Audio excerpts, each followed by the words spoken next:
नमस्कार दोस्तों, धर्म रहस्य चैनल पर आपका एक बार फिर से स्वागत है। आज हम जो अनुभव लेने जा रहे हैं, यह अनुभव एक यक्षिणी जिसे हम स्वर्ण प्रभा यक्षिणी के नाम से जानते हैं, उससे संबंधित है और बहुत दिनों के बाद यह एक अनुभव हमें प्राप्त हुआ है। हालांकि बीच में कई ऐसे अनुभव इनके आए थे, लेकिन वहाँ पूर्ण सफलता प्राप्त नहीं हुई थी, किंतु इस साधक ने सफलता प्राप्त करने की बात कही है।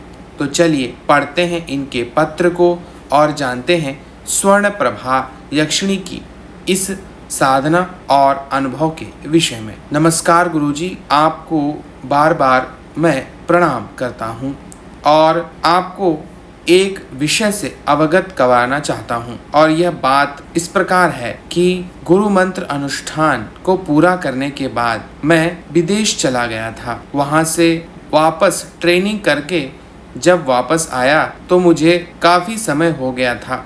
तब मैंने सोचा कि क्यों ना कोई साधना की जाए। तब आपके ही इंस्टा मोजो स्टोर पर मुझे स्वर्ण प्रभा यक्षिणी साधना के विषय में जानकारी मिलती है और मैंने तब इस साधना को करने के विषय में पूरी तरह सोच लिया था। गुरुजी, इस साधना को करने के विषय में जो आपने विधि बताई है वो बहुत छोटी और सरल थी। इसके अलावा धन देने में इसे बहुत उपयोगी माना जाता है, यहाँ तक कि यह धन अवश्य देती है, इसमें कोई संदेह नहीं है, आपने कहा है। इसीलिए मेरा मन हो गया कि मैं इस साधना को अवश्य करूं। हालांकि यह साधना दीपावली की रात बहुत अच्छी मानी जाती है, किंतु आपने पहले ही बता रखा है कि कोई भी साधना भले ही वो एक दिन में हो, लेकिन कई दिनों में जाकर सिद्ध होती है, तो लगातार करना आवश्यक हो जाता है।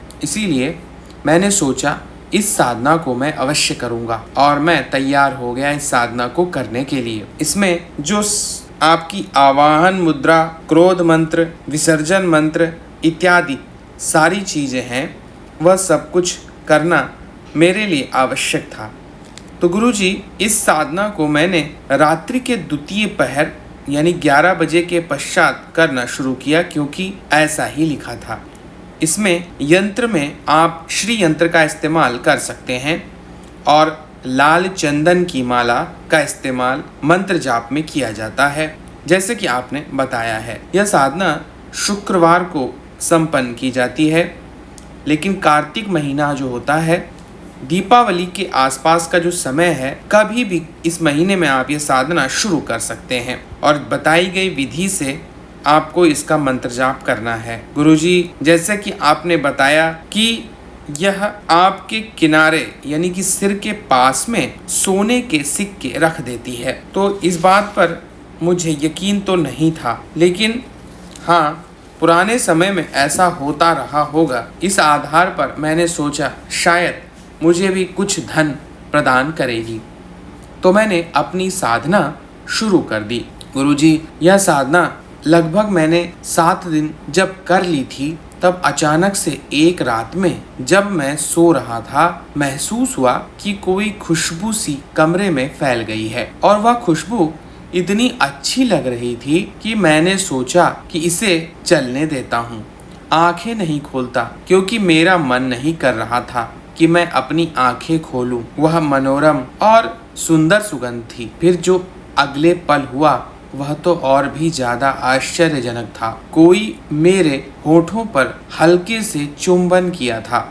वह चुंबन इतना स्पष्ट था जैसे कि सच में किसी ने मेरे होठ को चूमा हो। लेकिन इस बात से हड़बड़ा कर मैंने आंखें खोल दी और एक हल्की सी झलक नजर आई, जैसे कि कोई हवा का झोंका हो। एक स्त्री वहां कमरे से भागी थी और उसकी जाने की गति इतनी ज़्यादा तेज थी जैसे कि जेट विमान हो।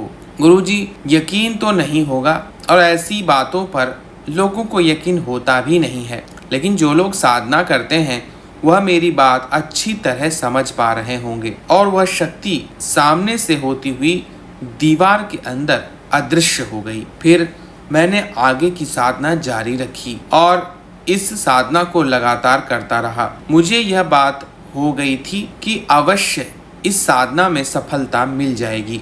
समय भले ही लगता रहे पर मुझे यह करना ही है। और मैं यह साधना कर रहा था कि अचानक से एक दिन मेरी गर्लफ्रेंड का फोन आता है। वो कहती है, मैं तुमसे मिलने आ रही हूँ। तो मैंने कहा, आजकल मैं बिजी हूँ, तुम इस समय मत आओ क्योंकि यह समय ठीक नहीं है। उसने कहा, नहीं, कुछ ज्यादा परेशानी हो गई है, इसलिए मैं आपसे मिलने जरूर आ जाऊंगी। मैंने कहा, ठीक है, लेकिन एक बात, मैं अपने कमरे पर किसी को आने नहीं दूंगा। तब वह पूछने लगी, ऐसी भी क्या बात है, आप अपने कमरे पर क्यों नहीं आने देना चाहते हैं? तब मैंने कहा, कुछ विशेष बात है गुरुजी। एक परेशानी हमेशा स्त्रियों की होती है और यह चाहे कोई भी स्त्री हो। अगर आप स्पष्ट रूप से उनसे कोई बात बताकर छिपाएंगे तो उन्हें हजम नहीं होती है और वह उस बात को जानने के लिए किसी भी हद तक चली जाएंगी। वह कहने लगी, क्यों नहीं, मैं तुम्हारे कमरे पर ही अब रहूंगी। मैंने कहा, क्यों मेरे काम को बिगाड़ना चाहती हो? गुरुजी, कोई भी तांत्रिक साधना हो उसमें खास तौर से स्त्रियों से संपर्क नहीं रखना चाहिए। इसके अलावा दूसरी सबसे बड़ी बात है, उतने समय आप स्त्री को छूने से भी बचें, अन्यथा आपकी साधना भंग हो सकती है। तो मैंने उससे कहा कि देखो, अगले हफ्ते आ जाना। तो वह कहने लगी, ठीक है, अगले हफ्ते तक आ रही हूँ। इस बात को सुनकर मेरे हृदय को तसल्ली हुई। कम से कम मेरी बात को उसने समझा, वरना आकर सारा काम बिगाड़ देती। अब मैंने अपनी साधना को शुरू कर दिया। उस रात मैंने साधना की तो फिर से एक अच्छा अनुभव हुआ। मुझे एक स्वप्न आया। स्वप्न में मैं एक ऐसी दिव्य जगह पहुंच गया जहां चारों तरफ एक विशाल नगरी थी। उस नगरी के द्वार पर एक आदमी खड़ा हुआ था और वह कह रहा था, अंदर वही आएगा जो सही मंत्र बोलेगा। मैं उसके पास गया और मैंने फिर वहां पर इसी यक्षिणी का मंत्र बोला। तब वह हंसते हुए कहने लगा, आ गया, ठीक है, अंदर चला जा। जो पहली लड़की दिखे उसका हाथ पकड़कर तालाब से होते हुए गुजरना पड़ेगा। तो मैंने कहा, ठीक है, और मैं अंदर चला गया। सामने मैंने एक बहुत सुंदर लड़की को देखा। उम्र 21-22 वर्ष थी और वह कहने लगी, ठीक है, हम लोगों को पानी से होकर गुजरना पड़ेगा, लेकिन शर्त यही है कि निर्वस्त्र होकर तुम भी जाओगे और मैं भी जाऊंगी, क्योंकि अगर हम कपड़ा पहन के गए तो पानी के अंदर निवास करने वाली शक्तियां जान जाएंगी कि हम दूसरी दुनिया के हैं। इसलिए आवश्यक है कि हम निर्वस्त्र होकर जाएं और तुम्हें मुझे कस कर पकड़ना होगा, क्योंकि मैं बहुत तेज गति से पानी के अंदर तैर सकती हूँ। इतनी गति से तुम नहीं तैर पाओगे। तो वह जब कही तो फिर मुझे शर्म आ रही थी। मैंने कहा, मैं एक पराई स्त्री के सामने इस प्रकार निर्वस्त्र कैसे हो सकता हूँ? तब वह कहने लगी, इस बात से क्या फर्क पड़ती है, उद्देश्य पवित्र होना चाहिए। और यह कहकर उसने अपने सारे वस्त्र उतार दिए। यह देखकर मैं भौचक्का रह गया। उसकी सुंदरता चरम पर थी और उसे देखकर मैं अंदर ही अंदर कांप रहा था। उसने मेरा हाथ पकड़ा और कहा, जल्दी करो। तब मैंने भी तीव्रता से अपने शरीर के सारे वस्त्र उतार दिए और तेजी से हम लोग तालाब की ओर दौड़ने लगे। तालाब में छलांग लगा दी और वह पानी के अंदर इतनी तेजी से दौड़ने लगी जैसे कि कोई मछली बहुत तेजी से पानी में गमन करती है। और इस बात को देखकर बड़ा ही आश्चर्य हो रहा था। मैं उसके हाथ से छूट रहा था। तब उसने कहा, आओ मेरे गले लग जाओ, बस तुम मुझे कस के पकड़ लो। मैं इस पानी के अंदर से तुम्हें बहुत जल्दी बाहर निकाल दूंगी। और तब मैंने शर्म ना करते हुए उसके शरीर को कस कर पकड़ लिया। लेकिन उस वक्त मैं कांपने लगा, क्योंकि मुझे यह विश्वास हो गया था कि अब मैं ज्यादा देर तक अपना ब्रह्मचर्य कायम नहीं रख पाऊंगा, क्योंकि मेरा ब्रह्मचर्य अब नष्ट हो ही जाएगा। इस बात को क्योंकि ऐसी कोई कन्या जो कि सर्वथा निर्वस्त्र हो, उसे गले लगाना और वह भी पानी के अंदर एक अलग प्रकार की उत्तेजना प्रकट कर रहा था। पर मैं करता भी क्या, मेरे पास तो कोई और दूसरा रास्ता भी तो नहीं था कि तभी मैं देखता हूँ कि मेरे शरीर से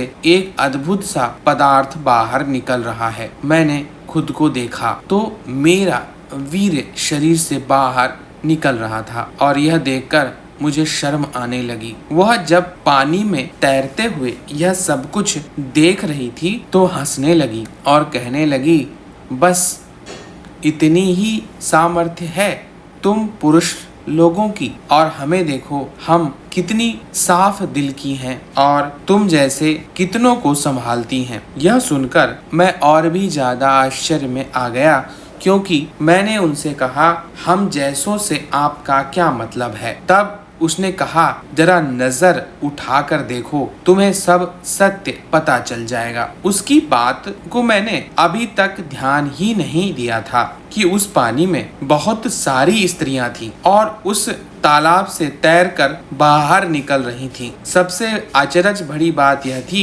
कि उस तालाब में हजारों की संख्या में स्त्रियां थीं और वह सारी, जैसे मैंने उस स्त्री को पकड़ा हुआ है वैसे ही कई सारे हजारों पुरुषों ने उन स्त्रियों को पकड़ा हुआ था। यह देखकर तो मैं और भी ज्यादा विचलित हो गया। मैंने सोचा ये क्या था और ये हो क्या रहा है। वहां पर इतने ज्यादा पुरुष उन स्त्रियों से चिपक कर नदी को पार कर रहे थे पानी के भीतर से। तब मैंने उससे कहा, ठीक है, अब शर्म की कोई बात नहीं, मुझे आपसे प्रेम हो गया है, आप मेरी जीवन संगिनी बनेंगी क्या। तब वह कहने लगी, अरे तुम्हारे पास तो पहले से ही एक साथी मौजूद है, फिर तुम ऐसी बात क्यों कह रहे हो। तब नदी का किनारा आ चुका था और नदी के किनारे पर वह मुझे और अपने साथ उन हजारों स्त्री पुरुष उस तट पर पहुंच गए थे जिसके सामने एक विशालकाय बहुत बड़ा साम्राज्य दिखाई दे रहा था, जहां हर तरफ चमक थी। स्वर्ण आभूषण, सोने चांदी के सिक्के और चारों तरफ धनराशियां जमीन पर ऐसे पड़ी हुई थीं जैसे कि उनका कोई मूल्य ही ना हो। तब उसने उन सब को दिखाते हुए कहा, जरा गौर से देखिए, इस पूरे द्वीप पर चारों तरफ सोना चांदी हीरे जवाहरात सब कुछ भरा हुआ पड़ा है, आप इनमें से क्या चाहते हैं। तब मैंने उससे कहा, मुझे धन चाहिए। तब उसने कहा, पर तुम तो असफल हो चुके हो, जाओ दोबारा से प्रयास करना। और उसने मुझे पानी में ढकेल दिया।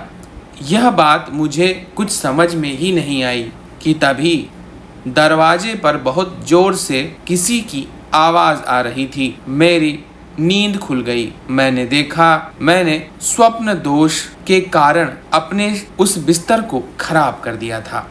अब यह बात और भी ज्यादा मेरे लिए बेकार थी, क्योंकि मेरी साधना भंग हो चुकी थी और ऐसे में दरवाजे के बाहर से जो आवाज आ रही थी वह मैं जान गया था किसकी थी। इसकी वजह से अब मैं और परेशान था। मैंने सामने रखा हुआ तौलिया अपनी कमर में लपेटा और तेजी से उस दरवाजे की ओर बढ़ा जिसके बाहर जिसकी आवाज आ रही थी। मैं उससे और भी ज्यादा भयभीत हो गया था। आगे क्या हुआ गुरुजी, अगले भाग में आपको बताता हूँ। तब तक के लिए आप मेरे इस अनुभव को अवश्य प्रकाशित करें और साथ ही साथ मुझे निर्देश भी दीजिए कि आगे जब मैं पत्र आपको भेजूंगा तो उसके जवाब मुझे अवश्य ही आपके मुख से सुनने को मिले। गुरुजी, मेरा किसी भी प्रकार से कोई भी जानकारी को किसी के साथ साझा ना करें, आपसे ऐसी उम्मीद है। जय माँ पराशक्ति, जय गुरुदेव। यहाँ पर इन्होंने अपने स्वर्ण प्रभा यक्षिणी अनुभव के प्रथम भाग को भेजा है। अगले भाग का प्रकाशन जल्द किया जाएगा। आप सभी का दिन मंगलमय हो। जय माँ पराशक्ति।